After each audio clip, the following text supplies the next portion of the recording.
Good morning everyone. Ito, nauna akong nagising.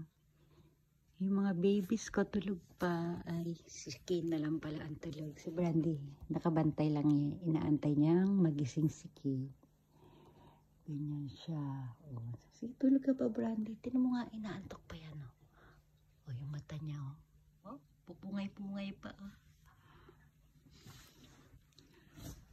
Laki na ng Kane ko. Sobrang bait ni Kane talaga. Oh, mabait naman yan. Oh, hindi lang siya makulit. Ayan, pagtulog. Oh. Diba? Brandy, okay lang. Sige na. Hindi naman kita yung muta mo. Tulog. Ano ka lang? Videohan lang kita. Tulog ka lang yan. Yan, ganyan niya matulog si Brandy. Tumatabi siya kay Kane. Si Kane lang ang layo ng layo sa kanya. Brandy, naalim po nga tanong kapatid mo, Brandy.